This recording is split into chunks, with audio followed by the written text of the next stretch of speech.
What is going on, guys? We have a gorgeous day today here in Michigan, so we are going to open up the garage, get the LeMans out, get it power washed, hopefully get the engine in the next few days. Got more parts coming today, so hopefully this gorgeous piece of Pontiac 400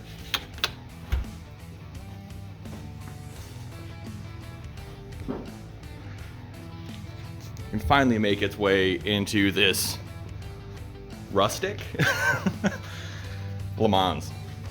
But let's get these garage doors open and push this thing out of here. Oh.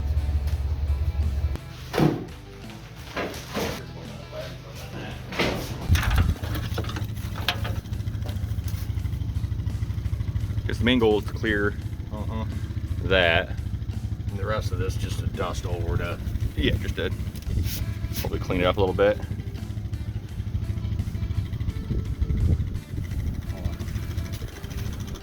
Shouldn't be that bad though, really. I mean, should be a fairly quick process as long as it comes off. As long as it comes off. It's freaking power washes it.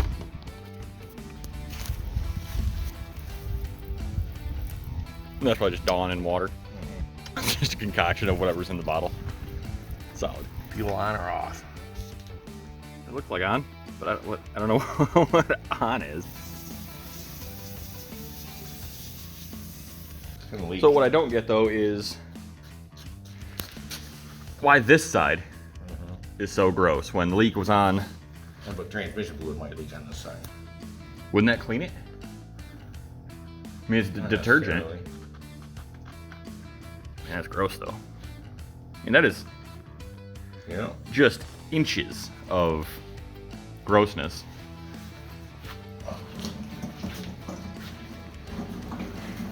Aren't you fancy with your dipstick tab? Well,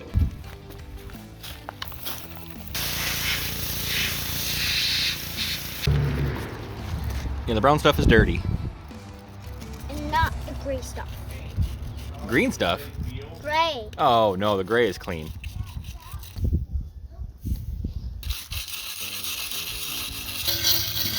Well, looks like the degreasing came out fairly well.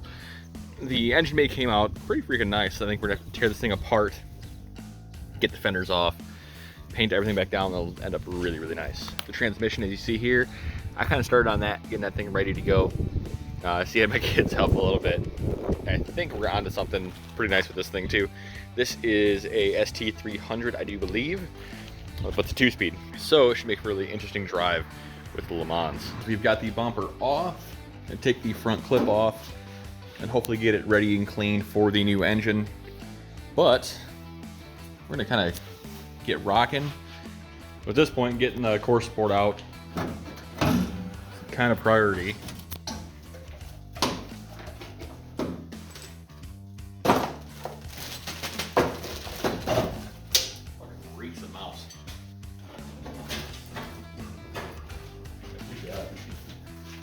Hey, my seat! Found your seat? Is that what you're saying? God, dude. Yeah.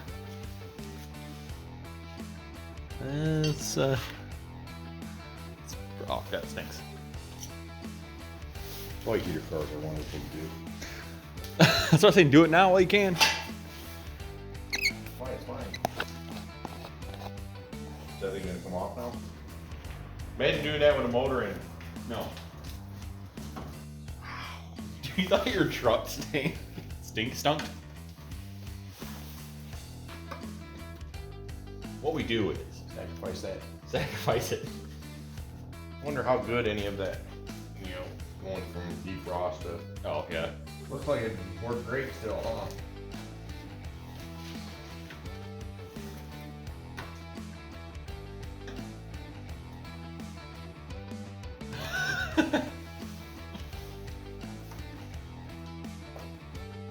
Well, the ground is probably almost as old as you are. Old. Older. That's right. 67. Oof. Yeah.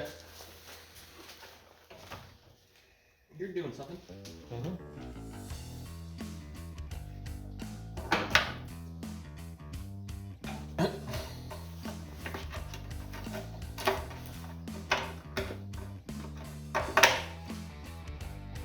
I was wondering for a second. That's some weight? Yep. Really? Look how nice that looks. Beautiful. Just how clean. Well, the front end is off of the Le Mans. We had a few weird little quirky things. Like these were totally full of just garbage. Mice, droppings, seat pieces, things like that. But now we can go through everything and start to get it painted. I'm gonna start by pulling the suspension off this thing and getting it ready for basic cleaning. Bring down the frame horns down to metal, paint it, prime it, get it ready for whatever we're gonna do, probably like actual paint. We're probably not gonna undercoat these things, being I don't like undercoating.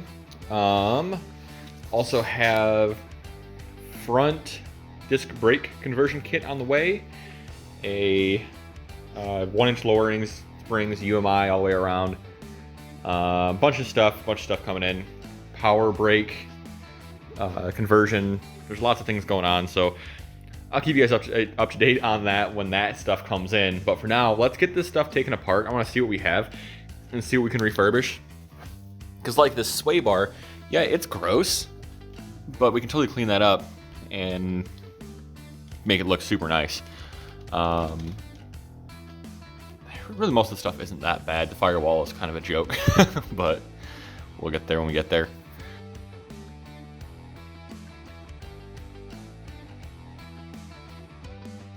What we're looking at here, try to get these drums off, I guess, get the spindle out. We're gonna do that by hopefully hitting this with a hammer and dropping this off. Cut the links on the sway bar, usually the way to go on that. Probably use the spring tension to break the A-arms loose. Drop that down, get that spring out, maybe even cut it if you have to. Lift it, there we go. What are we gonna do with that brake line? Oh, okay, or not. Yeah, it definitely lifted the threads. Yeah, it's off the... Yeah, there you go. There you go. Look at the little tiny spindle. Yeah, it comes out like the second gen and the third gen. The third gen, yeah. At this point, snag pictures of the shims. Not that they're gonna matter, but get a count on these. We take this off. I cut these on all the cars that I've done so far, though. Yeah, this one don't have to. The sway bar link, and hopefully we can avoid launching that spring across the garage. Before I do too much more, I'm gonna clean up the floor though a little bit. Got that link. Let's pivot that out of the way. Yep. You gotta do both to pivot it though, don't you? Yeah, yep. Well, the hardware actually isn't that bad. The rubber is for sure gone. It's in the new kit, so that's fine. But let's get up here and do the shock at this point. What are you gonna do? So we fought getting the spring out. I ended up cutting it out. Kind of see here, and prying it to break it down and get this out of the way. But we're going to take the upper A-arm off, and noticed, if you look here, this isn't seated all the way. And the other side looks like it might not be as well, but these were loose. Basically that was going to move around on the car and likely come off on us sooner or later. So let's get these off with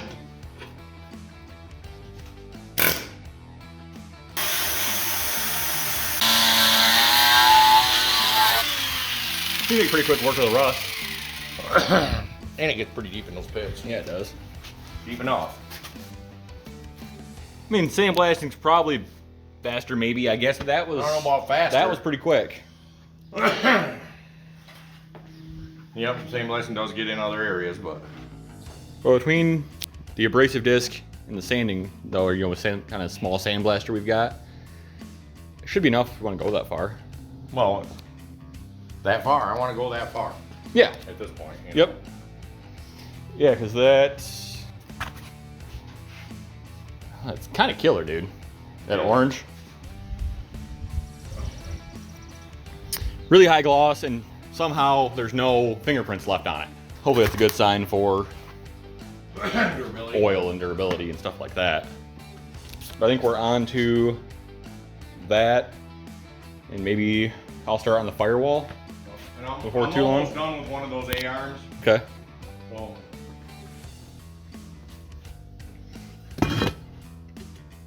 This will come out pretty freaking good. you see, it's just that one piece in that channel there, and then Yep. it'll just kind of clean it up a little bit, but it's close enough. But the reviews are pretty much right though on the Harbor Freight thing. You know, you got a sandblasting cabinet, you pretty much have to change it. It can't be as it is with that normal pickup tube. No, have you seen the ones through the bottom now? Yeah. Yep. Doesn't seem like anybody's having a problem that way. I mean, the welds aren't overly pretty, but with flux core, what are you gonna do on that kind of just Chinese garbage? Oh, You know, whatever. It works though. it does work. It does work. So we are to the point now of test color on the frame, test color on the chassis or body. Got most of this knocked down with a wire wheel. Just took the two body mounts off on this side. So I'm gonna grab my block of wood on the jack right here. Jack stand under there just to be safe. I'm gonna give this a couple pumps, maybe one pump even, and then knock out these. Get them out of the way. And then hopefully I can finish the rest of this frame on this side, get this painted, get this side assembled, and hopefully figure out what we can do with some of these new parts and just kind of make progress in general, I guess.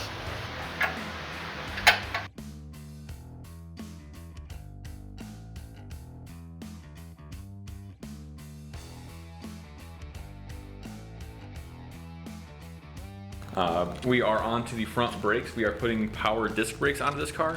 The car originally was a manual all the way around drum, so it should be a bit of a change.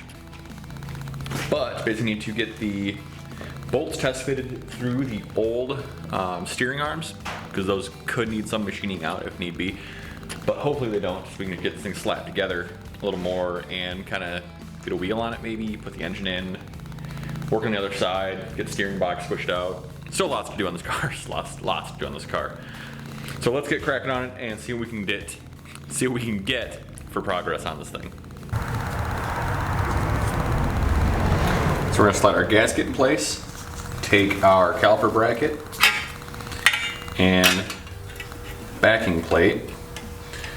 Give me a preliminary lineup just to make life a little easier.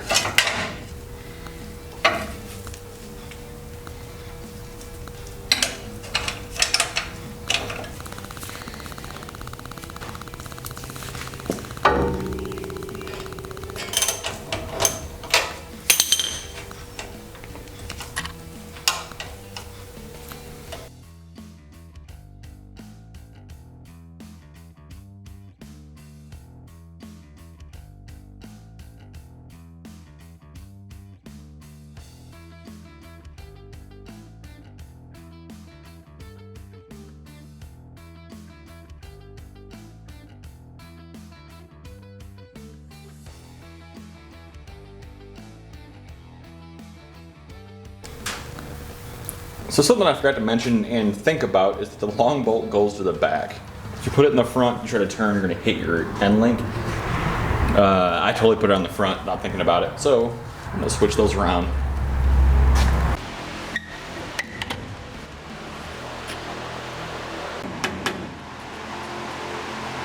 So I'm working on making more progress on this front end of the LeMans. So we're gonna start by taking this off. So this is the steering flange. The steering flange has got a 9/16.5" bolt with nut. So I'm gonna get this off, move this out of the way, refurbish the box hopefully, get it back on the car looking nice and pretty, maybe replace the shaft, but get this frame looking a heck of a lot better than it does right now. So after quite a bit of time and effort, we have the 67 front end pretty much done. I still need shocks. I just gotta figure out where to get speed nuts from. I have to order them. But just put the shocks in, basically throw everything back on, get the engine in. Core support is basically ready to go, I think. Shouldn't be that hard to figure out at that point anyway. Basically, it's kind of where we ended up on this side. The master cylinder is out. I just gotta put the new one in and kind of get that kind of stuff squared away. And that's actually on the table over here. So, like I said, we're going from manual drum to front disc with power brakes. So it's gonna be quite a change in the car. But we are using the, I think it's Right Stuff detailing kit for this. And dude, it has been absolutely awesome. I have nothing but good things to say about it so far.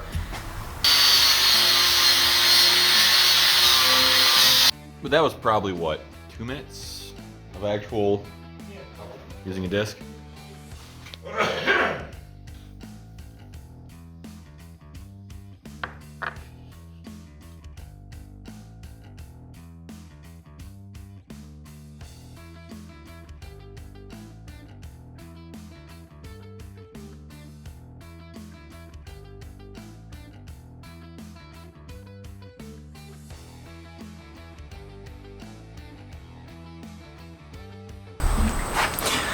So you saw what I was doing here was I had a punch up here to help align it, and I put the bottom one in. The other side of the frame, there's 2 holes that I showed you. So what I'm going to show you now is kind of how I get these nuts on there. So I'm going to start by double stacking the nuts in a shallow socket. So 9/16, one in, other one in. What that does is that makes that stick up above that socket, but still have enough grip to actually be able to tighten it down. So I'm gonna use that and then a extension magnet wand. The flashlight in the frame rail, you can see in there.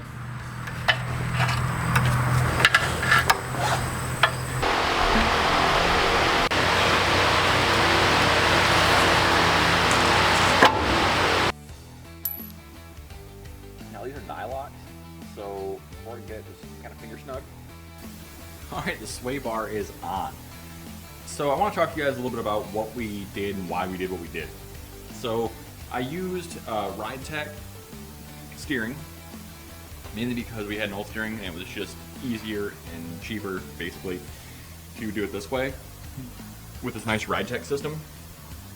So all of this, all brand new stuff except for the sway bar. The sway bar is a sway bar is a 7/8 sway bar, nothing crazy. I figured we just use that. We reconditioned the box, just cosmetically, quick spray paint. Kept the same pitman arm, but with this pitman arm, I had to machine it out a little bit, where it meets the ball joint right there. Not a big deal, just took a burr and just kind of went at it. So that was a thing that had to happen. We ended up on UMI 14050Fs, I think is what it was.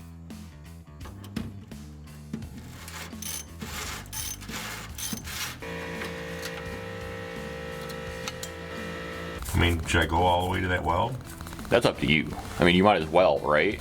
There's no point in going short with it. Man, I gotta go at least to there though, too, with that. Plenty of access to that. Look at all that. No? Gross. You should have seen before I cleaned that up. Yeah. It was pretty bad. Yeah, but I mean, for my car, it's not gonna Matter that much.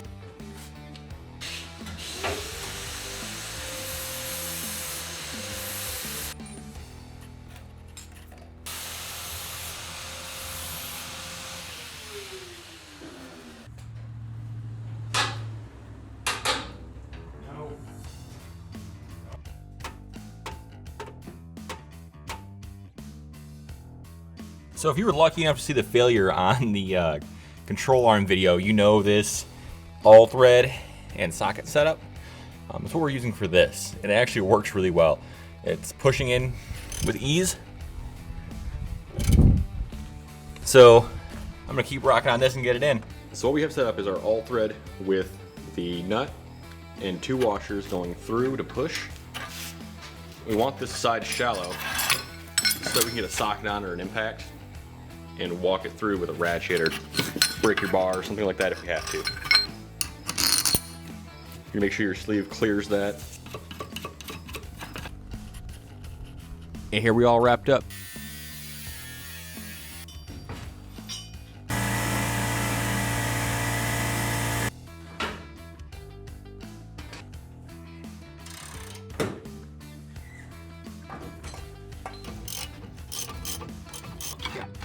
It's got just a little wiggle room.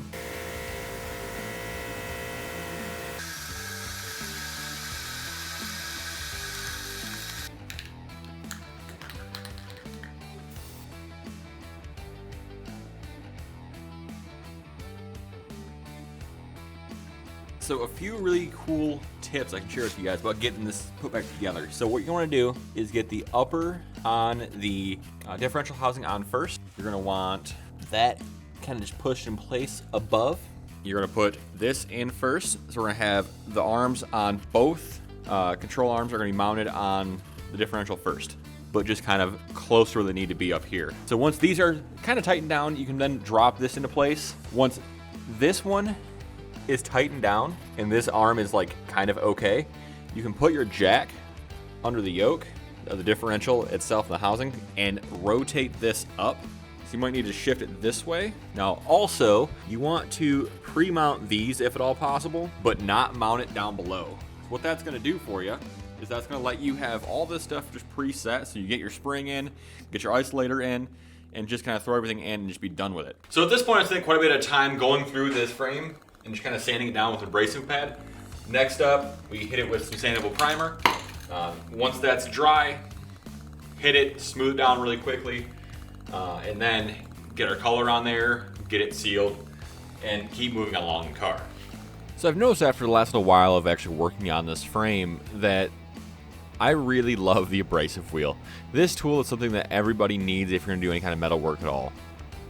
So these wheels are not overly cheap, but they definitely help. While I did use a flap wheel here on this, here and there, I really only used it to kind of get the hard spots to reach with the abrasive wheel. So you're gonna just repeat this process over the entire frame. And I'm talking the control arm mounts, the rear end even if you feel like. This goes just about everywhere and needs to be done on just about everything. So once it's knocked down to bare metal and basically light rust, we can come at it with a Exo Rust primer is what we have here. We're wiping it down with acetone as well before that, just to make sure it's nice. So a Rust-Oleum or Exo Rust primer is really what you want here. You want something that's kind of a high build that you can sand back down to make it look nice and pretty, just like this. That's really what you're after, is a nice sheen, nice gloss, something that you can be really proud of. If you guys like what you're seeing here, be sure to subscribe. Have a good one, and I will see you on the road. The car used to have 12 inches Of, leeway, up and down. Yeah. Yeah, it's got a lot less than I had.